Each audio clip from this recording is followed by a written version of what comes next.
नगर गांव में रघु नाम का एक मजदूर आदमी अपनी पत्नी सरिता और 10 साल के बेटे आर्यन के साथ रहता था। बारिश का मौसम शुरू हो चुका था और उनका घर काफी कच्चा था। छत घास फूस से बनी हुई थी जिसमें जगह जगह छेद हो गए थे। इससे बारिश का पानी घर के अंदर टपकता था। पिछली बारिश में भी यही हाल था और उनका बेटा आर्यन को बारिश में भीगता देख रघु को बहुत दुख होता था। सरिता ने कहा, पिछली बारिश बहुत परेशान करने वाली थी। बरसात में पन्नियां लगा लेते हैं लेकिन वे भी जल्दी फट जाती हैं। अब मैं कहती हूँ इस बार छत की मरम्मत जरूर करवानी होगी। रघु ने कहा, तुम सही कहती हो। मैं मालिक के पास जाऊंगा, वह हमारी मदद करेंगे। अगर वे पैसे दे देंगे तो कल ही छत की मरम्मत करवा दूंगा। यह कहकर वह मालिक के पास गया। मालिक, मुझे आर्थिक सहायता की बहुत जरूरत है ताकि मैं घर की मरम्मत करवा सकूं। कृपया मेरी मदद करें। मालिक ने कहा, तुम जानते हो कि हमारी फैक्ट्री घाटे में जा रही है। मुझे यह बंद करनी पड़ेगी, इसीलिए मैं तुम्हें पैसे नहीं दे सकता। रघु मायूस होकर घर वापस लौट आया।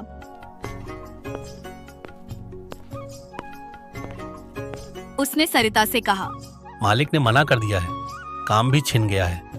अब तो समझ नहीं आ रहा कि क्या करूं। सरिता ने कहा, अब हमें क्या करना होगा? घर में कुछ भी नहीं बचा। तुम तो काम की तलाश में बाहर गए थे, पर अब क्या होगा? रघु ने आश्वासन दिया, परेशान मत हो, मैं कल फिर से काम ढूंढ लूंगा और इस बार छत की मरम्मत भी करवा दूंगा। अगले दिन रघु काम की तलाश में बाहर निकला।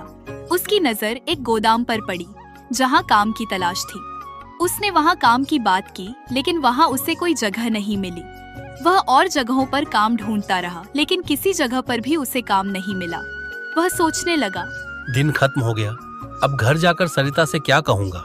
तभी एक चाय की दुकान पर बैठे लोगों से वह सुनता है कि बारिश और तेज पड़ने वाली है और गरीबों को इससे बहुत समस्या होगी। यह सुनकर रघु और भी मायूस हो जाता है क्योंकि उसे खुद ही काम नहीं मिल रहा था। वह घर लौटता है और सरिता से कहता है, मैंने हर जगह काम ढूंढा लेकिन कहीं भी काम नहीं मिला। अब घर में राशन भी खत्म हो गया है और आर्यन की तबीयत भी खराब हो गई है। मैं क्या करूं? तुम आर्यन के लिए दवाई ले आओ, लेकिन मेरे पास पैसे नहीं हैं और आर्यन की हालत भी बिगड़ती जा रही है। सरिता फिर सोचते हुए, तुम मोहन भैया के घर चलो, वह हमारी मदद जरूर करेंगे। रघु और सरिता मोहन के घर जाते हैं और रघु मोहन से कहता है, मोहन भाई, मेरा बेटा बहुत बीमार है। अगर उसे जल्दी इलाज नहीं मिला तो उसकी हालत बिगड़ सकती है। तुम मुझे थोड़े पैसे उधार दे दो, मैं तुम्हारा एहसान कभी नहीं भूलूंगा। मोहन ने कहा, मुझे तुम्हारी परेशानी समझ आती है लेकिन मेरे पास भी उतने पैसे नहीं हैं। घर के खर्चे, बच्चों के खर्चे बहुत हैं। मैं तुम्हारी मदद नहीं कर सकता। हो सके तो मुझे माफ कर देना रघु। अगर मेरे पास पैसे होते तो मैं तुम्हारी मदद जरूर करता। मुझे इस बात का बहुत दुख है कि मैं तुम्हारी इस परेशानी में मदद नहीं कर पा रहा हूँ, लेकिन भाई मैं भी मजबूर हूँ। रघु ने निराश होकर कहा, मोहन भाई, यह केवल पैसे की बात नहीं है, यह मेरे बेटे के जीवन का सवाल है। क्या तुम वाकई मेरी इस गंभीर स्थिति में सहायता नहीं कर सकते? क्या मेरे बेटे की जिंदगी तुम्हारी दया और सहायता के लायक नहीं है? मोहन ने कहा, रघु, मेरी बातों को समझने की कोशिश करो। मैं सचमुच तुम्हारी मदद करना चाहता हूँ, लेकिन मेरे खुद के हालात इस समय सही नहीं हैं। मुझे पूरी उम्मीद है कि कोई ना कोई तुम्हारी मदद जरूर करेगा। रघु और सरिता भारी मन से टूटे हुए सपनों और गहरी चिंता के साथ घर की ओर लौट आए। तभी दरवाजे पर मोहन का एक और दोस्त आया और उसने पूछा, कौन था? अरे मेरा दोस्त रघु था। उसका बेटा बहुत बीमार है और वो उधार पैसे मांगने आया था। मैंने उसे पैसे देने से साफ मना कर दिया। लेकिन रघु भैया तो आपके बहुत अच्छे दोस्त थे ना? आपके मुश्किल वक्त में कई बार उन्होंने आपकी मदद की है, फिर आपने उन्हें पैसे क्यों नहीं दिए? मोहन के दोस्त ने हैरान होकर पूछा। अरे भाई, मैं कोई दानवीर नहीं हूं जो किसी की मदद करता फिरूं। और रही बात दोस्ती की, दोस्ती केवल तब तक रखता हूं जब तक मुझे निभाने से फायदा होता है। मोहन ने तसल्ली से कहा। चलो मानो, अगर मैंने उसे पैसे उधार दे भी दिए होते तो वह मेरा पैसा लौटाता कैसे? अब तो उसकी नौकरी भी चली गई है। मुझे लगता है आपको ऐसा नहीं करना चाहिए था। ईश्वर न करे उसके बेटे को कुछ हो गया तो। मोहन के दोस्त ने कहा। तो क्या करूं? अगर हो गया तो हो जाने दो, वो जाने, उसकी पत्नी जाने। अरे मेरे अलावा और भी बहुत लोग हैं, कोई ना कोई उसकी मदद कर ही देगा। मोहन ने लापरवाही से कहा। ईश्वर का थोड़ा भी डर कीजिए, मुसीबत आते हुए देर नहीं लगती। कहीं ऐसा ना हो कि तुम्हारा यह घमंड तुम ही ले डूबे। मोहन के दोस्त ने चेतावनी दी। अरे ये सब फालतू की बातें हैं, तुम इन बातों पर ध्यान मत दिया करो। वैसे भी ये कोई घमंड वाली बात नहीं है। अरे भाई, मेरा पैसा है, मैं किसी को दूं या ना दूं, मेरी मर्जी है। मोहन ने कहा। रघु परेशान और बेबस था। उसने सभी जानने वालों से पैसे उधार मांगे, लेकिन किसी ने भी उसे पैसे नहीं दिए। लोग अलग अलग बहाने बनाकर उसकी मदद करने से मना कर चुके थे। कुछ ने कहा कि वे खुद भी परेशान हैं, कुछ ने कहा कि उनके पास पैसे नहीं हैं। उसकी स्थिति ऐसी हो गई कि वह सोचने लगा, क्या वास्तव में मेरे लिए कोई नहीं है जो मेरी मदद कर सके? तभी आर्यन अपनी माँ से कहता है, माँ, मुझे बहुत ठंड लग रही है।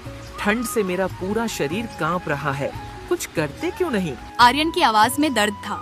अगर इलाज नहीं मिला तो उसकी हालत और भी खराब हो सकती है। तुम्हें जल्दी कुछ करना होगा। तुम एक बार मुखिया जी के पास जाओ, वह हमारी मदद जरूर करेंगे। रघु मुखिया जी के पास पहुंचा और बोला, मुखिया जी, मेरा बेटा आर्यन बहुत बीमार है, उसे इलाज की सख्त जरूरत है, लेकिन मेरे पास एक भी पैसा नहीं है जिससे मैं उसका इलाज करवा सकूं। मैंने अपने यार, दोस्त, रिश्तेदार सभी से मदद मांगी, लेकिन किसी ने भी मेरी मदद नहीं की। अब आप ही हो जो मेरी मदद कर सकते हो। मुखिया जी ने दुखी होकर कहा, रघु, तुम्हारी बात सुनकर मुझे बहुत दुख हुआ। बुरे वक्त में कोई किसी की मदद नहीं करता। यार, दोस्त, रिश्तेदार केवल उसी वक्त तक साथ रहते हैं जब तक इंसान के पास पैसे होते हैं। गरीबी में सब मुंह मोड़ लेते हैं।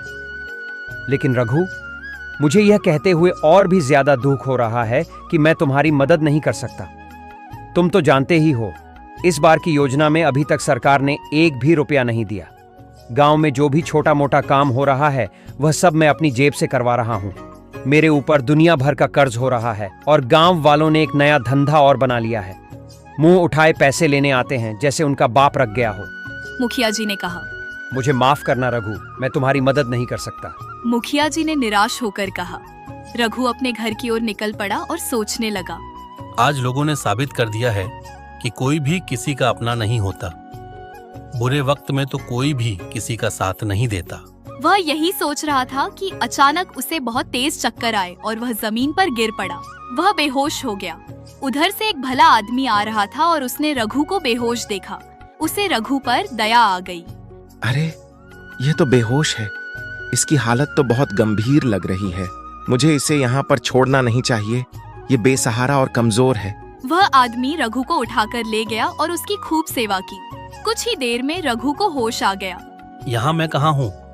मैं तो अपने घर जा रहा था, फिर यहाँ कैसे आ गया? मुझे जल्दी से अपने घर जाना होगा। रघु ने उलझन में कहा। तुम रास्ते में बेहोश पड़े थे, इसलिए मैं तुम्हें अपने घर ले आया। तुम्हारा अभी अपने घर जाना ठीक नहीं रहेगा। पहले तुम्हें आराम करने की जरूरत है, फिर तुम अपने घर जा सकते हो। रघु ने हैरानी से पूछा। आपने मेरी मदद क्यों की?